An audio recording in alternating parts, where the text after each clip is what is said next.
Shalom Aleihim. Berjumpa lagi dengan saya pada perenungan hari ini, tanggal 9 Juli 2024. Saudara, kembali di pagi yang cerah ini, saudara, saya ingatkan kepada saudara, jangan lupa untuk bersyukur di dalam doa kepada Tuhan Allah kita yang selalu memberkati kita. Dan juga jangan lupa berilah senyuman dan sapaan kepada sesama kita. Kita awali perenungan pagi hari ini dengan tanda kemenangan kita. Dalam nama Bapa dan Putra dan Roh Kudus. Amin. Kita adalah penuai-penuai yang diutus. Bacaan liturgi hari ini diambil dari Hosea 8 ayat 4 sampai dengan 7, dilanjutkan dengan ayat 11 sampai dengan 13, dan Injil Matius 9 ayat 32 sampai dengan 38. Saudara-saudaraku yang terkasih di dalam kasih Kristus, Injil hari ini, saudara, Sang Baginda Tuhan kita Yesus Kristus mengingatkan kepada kita sekalian, tuaian memang banyak, tetapi pekerja sedikit. Matius 9 ayat 37. Saudaraku, perkataan Yesus ini, saudara, tuaian memang banyak, tetapi pekerja sedikit, menunjukkan banyak orang di dunia ini, saudara, hidupnya susah dan menderita. Inilah tuaian-tuaian, saudara, dan membutuhkan pertolongan dari orang lain yang hatinya berbelas kasih, yang adalah kelompok pekerja. Kita dapat melihat di luar di sana, saudara, begitu banyaknya saudara-saudara kita hidupnya penuh penderitaan, hidup dalam kesusahan, segala penderitaan dialami mereka. Karena kehidupan yang serba sulit dan kesusahan membuat saudara-saudara kita, saudara, menjadi gelap mata. Apapun dilakukan, tidak memandang salah atau tidak, dosa atau tidak, tetapi mereka lakukan untuk memenuhi kebutuhan mereka. Ingat saudara, berapa banyak anak-anak muda yang hidup dalam komunitas geng begal, saudara. Berapa banyak anak-anak kita yang terjerumus ke dunia LGBT, narkoba, dan lain sebagainya, saudara. Masih banyak lagi, mereka semua hidup dalam kegelapan. Berapa banyak yang kita lihat saat ini, saudara, sedang sakit dalam kondisi ketakutan dan khawatir. Berapa banyak pula pasangan pasutri yang kehidupan dalam perkawinan, saudara, mereka mengalami kegoncangan dan ujungnya perceraian. Bagaimana reaksi kita melihat ini semua, saudara? Adakah kita terpanggil untuk mengembalikan mereka semua, menguatkan mereka, menyatukan mereka? Kita lihat bagaimana reaksi Tuhan kita Yesus Kristus melihat situasi itu semua. Melihat orang banyak, tergeraklah hati Yesus oleh belas kasihan kepada mereka, karena mereka lelah dan telantar seperti domba yang tidak bergembala. Matius 9 ayat 36. Adakah kita tergerak hati oleh belas kasihan kita melihat saudara-saudara kita yang kehidupan dalam kegelapan ini, saudara? Inilah tuaian-tuaian itu, saudara. Namun siapa pekerja yang menuaikan semuanya itu? Karena itu, mintalah kepada Tuhan yang empunya tuaian, supaya ia mengirimkan pekerja-pekerja untuk tuaian itu.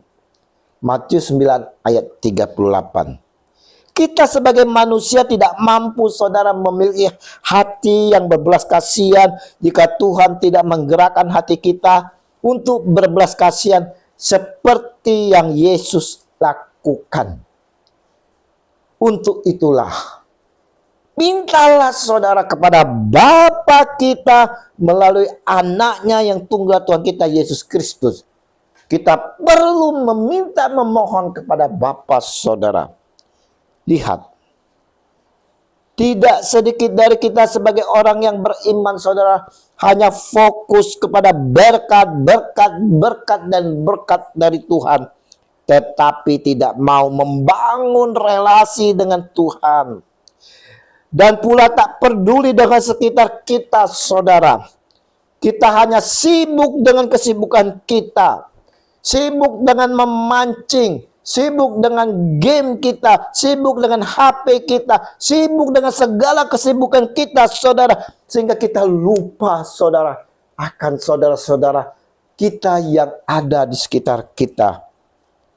Sesungguhnya kita yang telah menerima kasih-Nya dan dibaptis di dalam nama Bapa dan Putra dan Roh Kudus, saudara, kita semua harus memiliki belas kasih kepada mereka.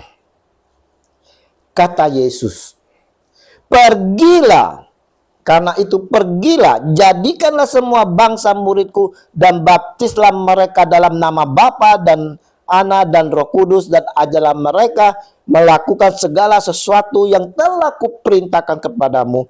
Dan ketahuilah, aku menyertai kamu senantiasa sampai pada akhir zaman. Matius 28 ayat 19 sampai dengan 20. Saudara, ayat ini, saudara, merupakan undangan Tuhan Allah bagi kita semua. Ayat ini merupakan perutusan bagi kita, saudara, sebagai murid-murid Yesus. Tetapi orang-orang yang diundang itu, saudara, tidak mengindahkannya. Ada yang pergi ke ladangnya, ada yang pergi mengurus usahanya, dan ada yang lain menangkap hamba-hamba itu, menyiksa dan membunuhnya. Matius 22 ayat 5 sampai dengan 6. Itulah kita, saudara. Kita tidak mengindahkan undangan yang telah diberikan oleh Tuhan kita. Kita tidak mengindahkan perutusan yang telah diberikan oleh Tuhan kepada kita, saudara. Bahkan kita menyibukkan diri kita dengan kesibukan-kesibukan kita sendiri. Jadi, siapa yang mau dipilih jadi pekerja? Kita semua, saudara. Kita semua telah dipilih untuk diutus menjadi pekerja, saudara. Menjadi penuai-penuai itu, saudara. Dalam melaksanakan perutusan ini, janganlah kita memikirkan lagi akan hal-hal yang terkait dalam kehidupan kita, saudara. Jangan, saudara. Jangan khawatir dan takut akan kebutuhan kita maupun keluarga kita. Kenapa? Karena janji Tuhan, aku menyertai kamu senantiasa sampai kepada akhir zaman. Nah, jika Dia menyertai kita, saudara, maka kita selalu dalam naungannya, saudara. Kita selalu dijaga, dilindungi, diberkati, saudara. Apapun kebutuhan kita akan kita terima. Kita akan dicukupi oleh Tuhan Allah, saudara. Begitu juga dengan keluarga kita yang ditinggalkan, saudara. Di dalam pelayanan kita, Tuhan Allah sendiri yang akan menjaga, melindungi, dan memberkati. Maukah kita menerima pekerjaan ini sebagai penuai-penuai? Bukalah hati kita, saudara, dan pergilah. Terimalah perutusan sebagai penuai-penuai, karena kita diutus. Amin. Dalam nama Bapa dan Putra dan Roh Kudus. Amin. Shalom Alehim.